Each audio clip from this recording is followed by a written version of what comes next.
Welcome to Nora's place. Did you hear about the soap that doesn't wash?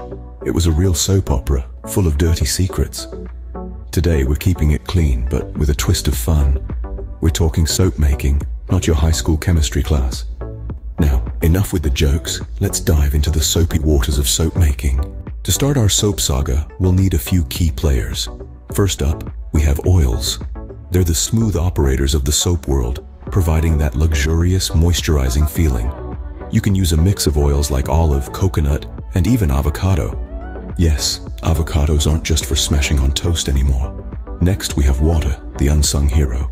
It's not just there to make up the numbers, oh no. It's the peacemaker, helping the oils and our next ingredient, lye, to blend harmoniously. Speaking of lye, meet the bad boy of soap making. This caustic character can be a bit corrosive, but don't worry. When handled with care, lye can be tamed. It's the key player that transforms our oils into soap, proving that even the bad boys have their place. With our characters now introduced, let's see how they interact in the soap opera of soap making. Now that we've got our cast, it's time to put them to work.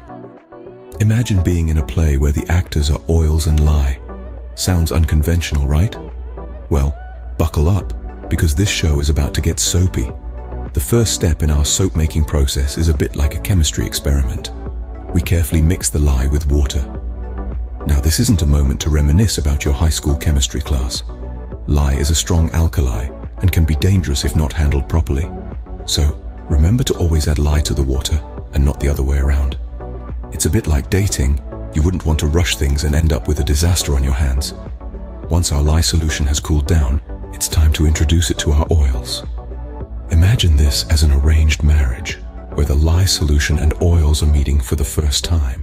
And, just like any successful relationship, they need to be mixed well. Now here comes the stirring part. It's like making a cake, but you absolutely cannot lick the spoon. You stir until you reach what we soap makers call trace. This is the point where the soap mixture has thickened enough to leave a visible trace on the surface when you drizzle some of it across the top. It's a bit like that moment when you realize you've left a footprint on someone's heart. Profound, isn't it? After all that stirring and profound realizations, the soap mixture is then poured into a mold. This is where it'll rest and transform into the solid bars of soap we're all familiar with. It's like sending it off to a spa where it gets to relax and become its best self. And just like that, you've created a soap opera in your very own kitchen. Remember, every good soap opera has drama, so don't be too surprised if you find yourself stirring up more trouble than you anticipated. But don't worry, the end result is worth all the trouble. So, what's the whole soap opera about? Let's break it down. Imagine a grand stage. The curtain draws and the spotlight is on our main characters, the oil and lye. Just like in any good drama, these two don't get along at first. They're like water and oil, literally. But with a little coaxing and stirring, they start to saponify.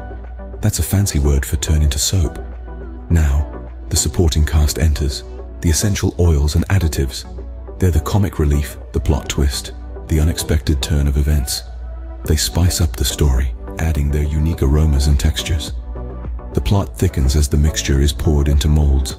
It's a cliffhanger moment as we wait for the soap to set. Will it turn out right? Did we stir enough? The suspense is real, folks. Then comes the grand finale. The soap is unmolded and cut into bars. It's a triumphant moment, like the hero standing tall after a hard-fought battle. The curtain falls with the soap bars curing. It's their moment of peace. They're happily ever after. They need about 4 to 6 weeks to fully mature. It's a long intermission, but a necessary one. And remember, just like in any good drama, there are moments of joy, moments of tension, and moments of waiting. But in the end, it's all worth it. And there you have it. The drama, the action, the suspense, all in a bar of soap. Who knew soap making could be such a soap opera?